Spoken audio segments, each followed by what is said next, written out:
Formula One is ready to race this weekend in the fastest circuit in the current Formula One calendar, Monza. And it will turn into a very interesting race, as all the top 4 teams, Red Bull, McLaren, Mercedes and Ferrari, are showing similar potential to fight for the podium spots, as all the teams are coming with upgrades that are suitable to adjust their setups to fit with the high-speed nature of Monza. Surprising outcomes at the end of this can also be expected. Welcome back to Total F1. We have a lot to discuss ahead of the Italian Grand Prix, but before we proceed, hit the subscribe button and smash the bell icon for more exciting updates. The official identity of the circuit, which is used to hold the Italian Grand Prix, is Autodromo Nazionale Monza, and people just simply call it Monza. This is the world's 3rd purpose-built circuit, and the establishment of this iconic circuit in Italy is dated back to 1922. The inaugural edition of the Italian Grand Prix in the pre-championship era was held in 1921 at a circuit close to the town called Montechiari. However, the new circuit, Monza, was built within 110 days before the 1922 Italian Grand Prix. Since then, it became the venue to host the Italian Grand Prix. When we look at the statistical facts, this venue has hosted the Formula One Grand Prix more than any other circuit in the world since 1950, as 1980 was the only season that Monza was not included in the race calendar. The total length of the race is 306.72 kilometers, and drivers should complete 53 laps around the circuit to cover that.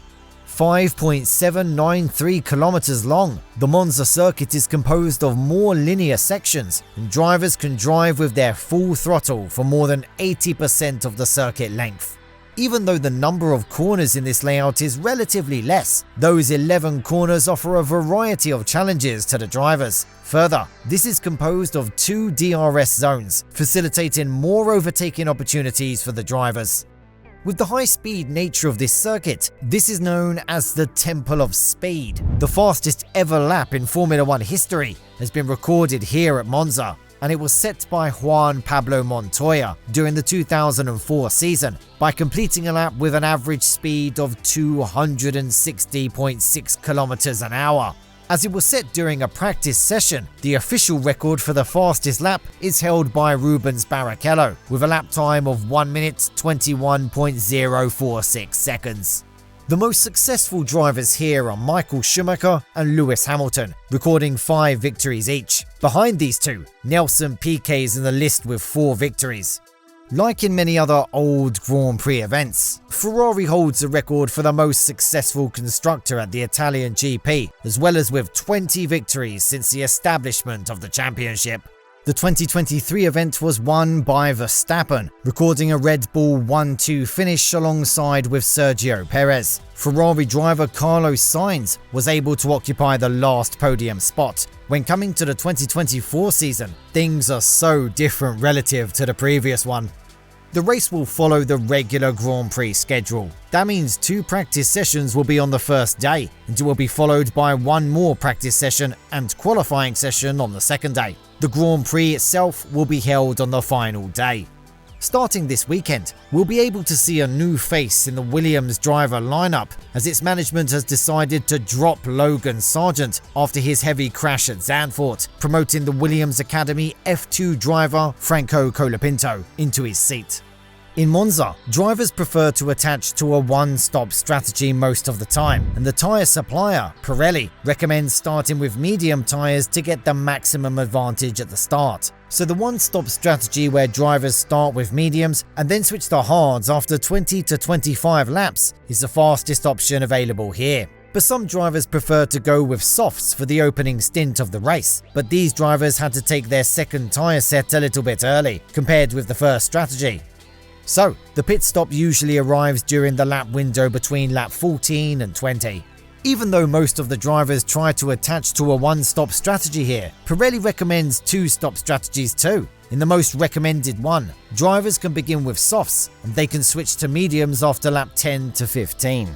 Then the second set of mediums can be taken between lap 30 to 36 to yield the optimum performance in the race. The race weekend in Zandvoort was affected by rain up to a certain extent. However, current weather predictions for Monza expect a more warm and dry climate during this race weekend. The chance of rain will be 0% on the first day, and temperature will fluctuate within the range of 21 to 34 degrees Celsius. The morning will be sunny, but will turn more cloudy in the afternoon. This is expected to be the hottest day of the weekend. On the second day, there is a slight chance of receiving light rainfall in the afternoon, and the chance of precipitation will be around 20%. The temperature will hit a maximum value of 33 degrees Celsius, but the lowest will be 22 degrees. On race day, the chance of precipitation again is expected to remain at 20%, with a slight chance of rain in the afternoon. But at the race start, conditions are expected to be drier, with a temperature of 31 degrees Celsius. Throughout the day, temperature will fluctuate within a range of 23 to 32 degrees Celsius. There was a very close competition between Verstappen and the two McLaren drivers for the victory in the previous race in Zandvoort. However, Norris won the battle at the end of the day, and McLaren cars were slightly faster than the Red Bull ones since the beginning of the weekend. We can expect this battle will continue for the rest of the season as well. Before the summer break, Mercedes' team was in a great position, recording multiple victories within the last few races. However, both the Mercedes drivers were experiencing some kind of performance deficit, and they had to be satisfied with a P7 and P8 finish during the race. Most notably, Lewis Hamilton was eliminated at the end of Q2 in qualifying. Mercedes engineers should come up with a strong package to address those issues ahead of a high-speed race like Monza for a direct battle with Red Bull and McLaren. Compared with how they finished the first half, Ferrari team showed a considerable improvement overall. Even though Sainz failed to reserve a spot in Q3 of qualifying, he launched a great recovery drive from P11 to P5 during the race. Charles Leclerc failed to be a threat to the top two drivers, but he was successful in beating Piastri into P3 at the end. They need some slight improvements ahead of the race in Monza to match with the pace of Red Bull and McLaren. This is their home race, and they need to do something special to satisfy their beloved fanbase, the Tifosi. Verstappen and two McLaren drivers are the clear favourites to win this race, but Mercedes and Ferrari drivers have the potential to add a surprise to the outcome of this one. What do you think about the outcome of the race in Monza? Share your thoughts in the comments section below. Thank you for watching the video. If you enjoyed the video, subscribe to the channel to get more exciting Formula 1 news. We'll see you in the next video, guys. Goodbye.